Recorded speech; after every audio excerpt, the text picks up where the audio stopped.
ಕೊನೆತಾಗಿ ಒಂದು ಟೀಮ್ ಇದು ಗ್ರೂಪ್ ಇವತ್ತು ಮಲೆನಾಡು ಭಾಗದಲ್ಲಿ ಸುಮಾರು ಜನಕ್ಕೆ ಏನಾಗಿದೆ ಲೇಬರ್ಸ್ ಪ್ರಾಬ್ಲಮ್ ಇದೆ. ನಮಗೆ ಇವತ್ತು ಬೆಂಗಳೂರಲ್ಲಿ ಪಾಪ ಇದು ಓನರ್ಗಳಿರ್ತಾರೆ, ನಮ್ಗೆ ಇಲ್ಲಿ ಅಡಿಕೆ ಕೊನೆ ತೆಗಿಯೋಕ್ಕಾಗಲ್ಲ, ಬೇಸಾಯ ಮಾಡೋಕ್ಕಾಗಲ್ಲ ಅಂತೇಳಿ ತುಂಬ ಹೇಳ್ತಾರೆ.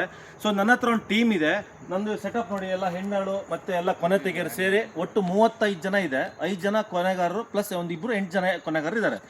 ಇವರು ಹೆಂಗಂದ್ರೆ ನಿಮಗೆ ಎಲ್ಲ ದೋಟಿಲಿ ಕೊನೆ ತೆಗಿತಾರೆ, ಉದುರು ಅಷ್ಟೇ ನೀಟಾಗಿ ಹೆರ್ಕೊಡ್ತಾರೆ. ಈಗೇನಾದ್ರು ಎಲ್ಲ ಕಡೆ ಜನ ಪ್ರಾಬ್ಲಮ್ ಇದೆಯಲ್ಲ, ಅದಕ್ಕೋಸ್ಕರ ನೀವು ನನ್ನನ್ನು ಕಾಂಟ್ಯಾಕ್ಟ್ ಮಾಡಿದ್ರೆ 2 ದಿವಸ ಮುಂಚೆ 3 ದಿವಸ ಮುಂಚೆ ನಂಗೆ ಹೇಳಬೇಕು. ಒಂದು ಎಕರೆ 2 ಎಕರೆ ಇದ್ದರೆ ಬರಲ್ಲ, ಮಿನಿಮಮ್ ಒಂದು ಅಟ್ಲೀಸ್ಟ್ 5 ಎಕರೆ ಇದ್ದರೆ ಆ ಒಂದು ಅನುಕೂಲ ನೋಡಿ ನಾನು ಕಳಿಸ್ಕೊಡ್ತೀನಿ. ಸೊ ಇದು ನನ್ನ ಸಂಪರ್ಕಿಸಿ ನೋಡಿ, ಎಲ್ಲ ಗಂಡಾಳುಗಳು ಒಳ್ಳೆ ನೀಟಾಗಿ ಎಲ್ಲೂ ಸಮೇತ ಒಂದು ಕಾಯಿನೂ ಬಿಡಲ್ಲ. ಆ ಥರದಲ್ಲಿ ನಾನು ತೀಟಲ್ಲಿ ಒಂದು ಗ್ರೂಪ್ ಮಾಡ್ಕೊಂಡಿದ್ದೀನಿ. ದಯವಿಟ್ಟು ಸಂಪರ್ಕಿಸಿ, ನೀವು ಇದನ್ನು ಯೂಸ್ ಮಾಡ್ಕೊಳ್ಳಿ. ನೀವು ಯಾರು ಏನು ಜನ ಇಲ್ಲದೆ ನೀವು ಕೊರತೆ ಆಗಿ ಏನು ಟೆನ್ಷನ್ ಆಗೋದು ಬೇಡ. ಇವತ್ತು ಎಲ್ಲ ಥರದಲ್ಲೂ ಲೇಬರ್ಸ್ ನಮ್ಮ ಜೊತೆಗಿದ್ದಾರೆ. ನೀವು ಬೇಸಾಯ ಬೇಕಾದ್ರೆ ಮಾಡಿಸ್ಕೊಡ್ತೀನಿ, ಅಡಿಕೆ ತೆಗೆಸ್ಕೊಡ್ತೀನಿ, ಔಷಧಿ ಹೊಡ್ಸ್ಕೊಡ್ತೀನಿ, ನಿಮಗೆ ಅಡಿಕೆ ಗರಿಗಲ್ಲ, ಆಮೇಲೆ ಬೇಲಿ ಮಾಡಿಸ್ಕೊಡ್ತೀನಿ, ಆಮೇಲೆ ಎಲ್ಲ ಥರದಲ್ಲೂ ನನ್ನ ಹತ್ರ ಎಲ್ಲ ಲೇಬರ್ಸ್ ಇದ್ದಾರೆ. ದಯವಿಟ್ಟು ನಾನು ಸಂಪರ್ಕಿಸಿ. Mayureshwar agro service, Thirthahalli. ಅಭಿಲಾಷ್, ನಮಸ್ಕಾರ ಸರ್.